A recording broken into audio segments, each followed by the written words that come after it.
aku akan mengajak Anda menelusuri keindahan Sulawesi Tengah. Sebelumnya, pastikan Anda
Halo Bu, beli tiket Bu?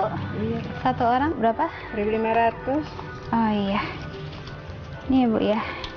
tiketnya 1.500. Iya. Oh iya, makasih.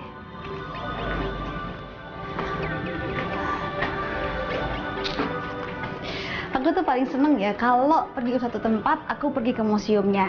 Karena dengan pergi ke satu tempat, aku bisa mengenal lebih jauh daerah yang aku kunjungi itu.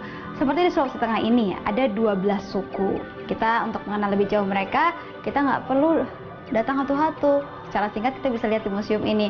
Seperti ini nih contohnya nih. Ini adalah tempat penguburan jenazah di Gua Pamona. Nggak perlu datang ke sana, ini replikanya. Lihat lagi ke dalam yang lain.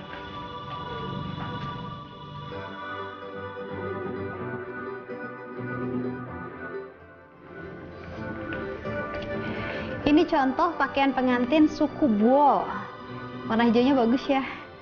Warna dan juga corak menggambarkan kebesaran dan juga kesuburan. Kalau yang ini pakaian pengantin suku Toli-Toli. Warnanya dominannya merah dan sama-sama menggambarkan kesuburan dan juga kebesaran.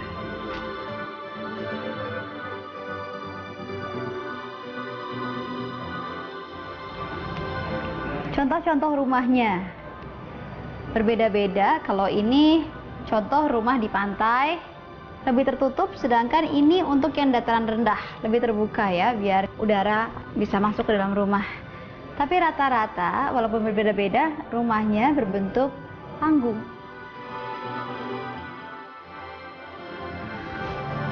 Ini tempayan kubur terbesar yang pernah ditemukan di Indonesia. Ditemukan di Kecamatan Lore Utara, Kabupaten Poso. Ini adalah tempat pemakaman kedua pada zaman megalit. Proses pertama, mayat akan dimakamkan di atas pohon.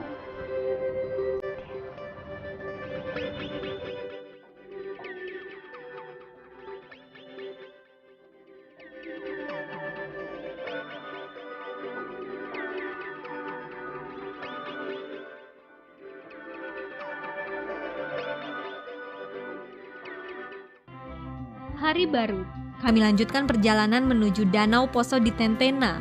Danau terbesar ketiga di Indonesia ini lain daripada yang lain. Seperti apa ya? Mau tunjukkan kepada kamu sesuatu yang unik yang hidup di Danau Poso. Apa itu, Pak? Lihat saja nanti di dalam. Apa sih, Pak? Saya penasaran jadi. Iya. Halo Pak Sony. Ya, Prita, ini Pak Sony yang salah satu warga yang memiliki hewan yang unik yang mendiami Danau Poso itu. Sony. Halo, Pak Sony, Prita. Jadi apa sih hewan unik itu, Pak? Gini, ini contohnya Apa itu sih, Pak? jadi Ular apa? termasuk jenis ikan, ya belut yang dalam bahasa internasionalnya disebut moa. Dia hanya ada di Danau Poso. Belut ini, Pak. Ya. Kok besar sekali? Di sini masih ada yang bisa lebih besar dari ini, sampai 25 sampai 30 kilo. 25 kilo itu berarti bisa sampai lebih dari 2 meter mungkin. Ya, menurut penelitian beberapa ahli bahwa jenis hewan ini atau jenis belut ini hanya ada di Danau Poso. Dan ini sangat diminati oleh orang-orang yang ada di luar, khususnya di Taiwan, Hong Kong, Jepang. Nanti kalau enak saya pingin lagi makan gimana dong, Pak? Wah, berarti Prita harus ke sini dong. Karena nggak mungkin ini kita bawa ke Jakarta, jadi Prita harus ke sini dan ini dijamin sangat enak. Ada beberapa masakan khas di sini, biasa dibakar, digoreng atau dimasak. Masak rica-rica, kata orang Manado bilang. Wah, masak rica-rica. Rica-rica. Kayaknya sudah memanggil perut ini, Pak. Yuk kita coba. Tapi sebelumnya kita mampir ke sini dulu. Belut ini salah satu makanan khas di Poso. Hampir seluruh restoran di sekitar danau menyediakan masakan ini di sekitar bulan Oktober sampai April. Sudah datang nih. Ini somili. Kayaknya sedap.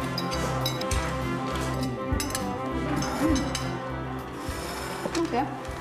Rasanya seperti lele ya.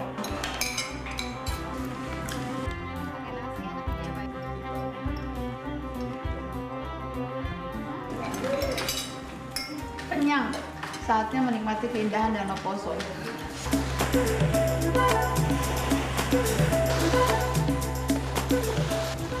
Ini yang namanya Danau Poso.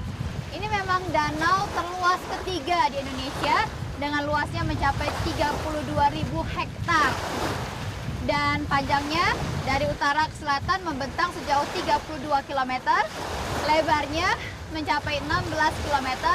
Dan Danau Poso ini juga merupakan salah satu danau terdalam di Indonesia. Kedalamannya mencapai 510 meter.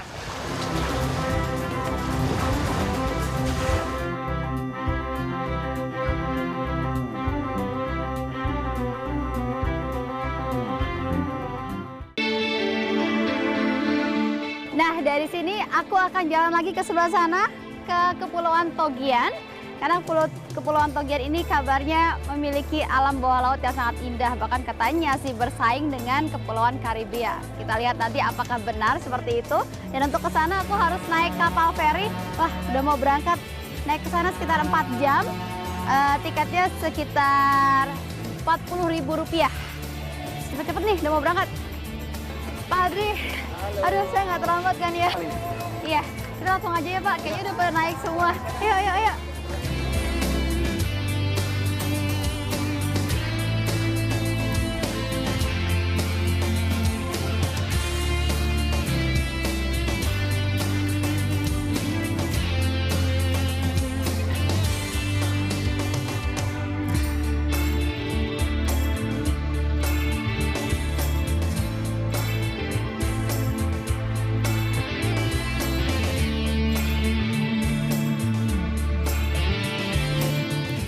Kepulauan Togian terletak di Teluk Tomini, dapat juga dicapai naik kapal dari Gorontalo.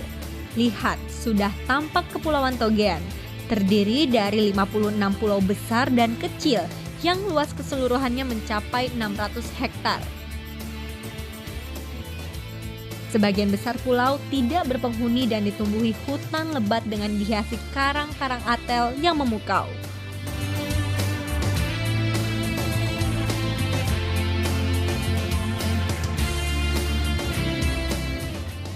Sudah sampai di Pulau Wakai, tapi tujuan saya bukan di sini.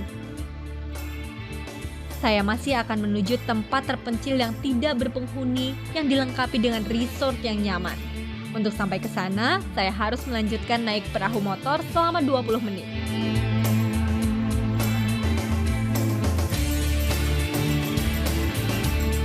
Pulau Kadidiri memang tempat yang paling sempurna untuk melarikan diri dari hiruk-pikuk kota.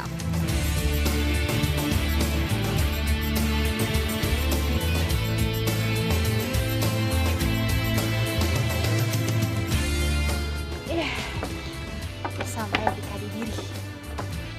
Wow, this is the real paradise.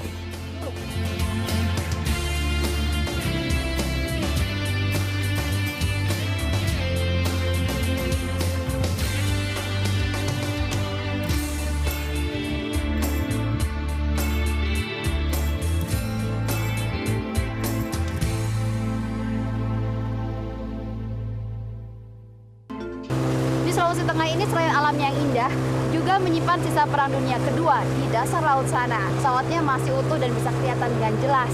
Nah, aku udah bersama dengan guide-guide lokal di sini. Di sini ada Frankie, di sini ada Lani. Nah, Lan, kira-kira berapa kedalamannya ya nanti kita? Itu sekitar 20 meter. Mulainya dari sloping itu sekitar 5 meter, terus pelan-pelan ke 20 meter. 20 meter. Bahayanya apa di sana? Apa yang harus diperhatikan, jangan dilakukan? Yang sebenarnya bahaya sana nggak terlalu ditakuti ya. Sebenarnya yang paling terutama itu kita selalu sama-sama. Terus kendalanya biasanya visibility yang masalahnya di sana, soalnya bukan karang atau itu kayak lava. Jadi harus hati-hati ya, jangan sampai terlalu dasar karena kalau nggak bisa mengaduk Ya. pasirnya. Udah nggak sabar nih. Jadi bisa kita cara bagaimana kita cara supaya nggak keangkat pasir-pasirnya dengan bagaimana cara kita menggerakkan kaki kita seperti ini. Cuma pasirnya keangkat ke atas, nggak jemput.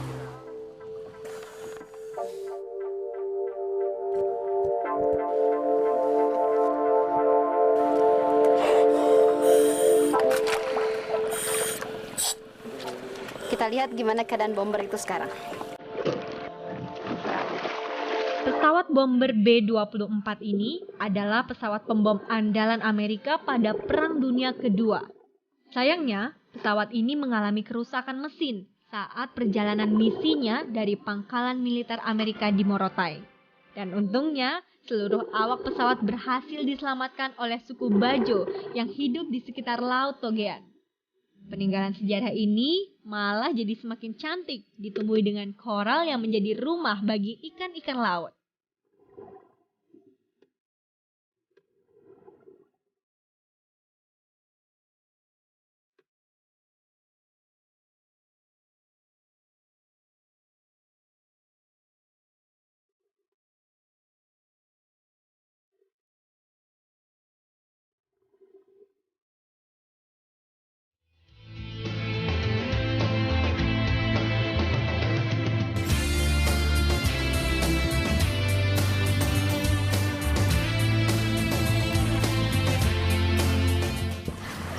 Kekayaan Togean termasuk dalam segitiga karang dunia, yaitu tempat di mana memiliki keanekaragaman terumbu karang.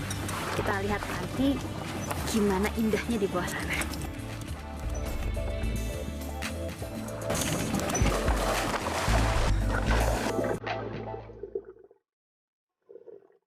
Kekayaan Togean termasuk langka di dunia. Bayangkan saja, Laut Togean menyimpan 341 spesies karang, 541 jenis spesies kerang, serta merupakan rumah bagi 596 spesies ikan.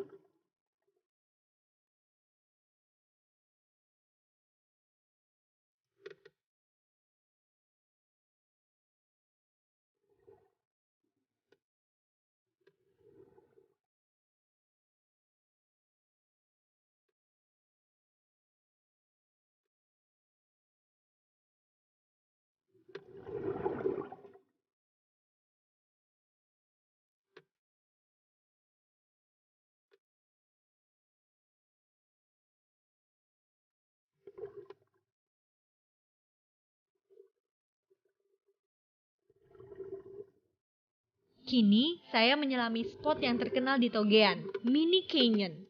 Saya terkagum dengan pemandangan di depan saya. Tebing-tebing karang atel yang dipadu dengan kekayaan keanekaragaman Taman Laut Togean.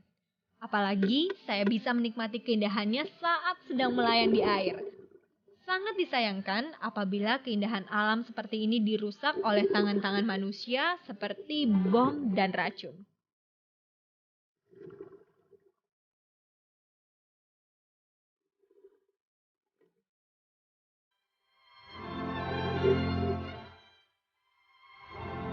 Jadi, inilah negerimu. Kenali negerimu, cintai negerimu. Pastikan Anda datang di festival-festival budaya di negeri kita. Cek agenda wisatanya. Atau Anda bisa klik www.indonesia.travel.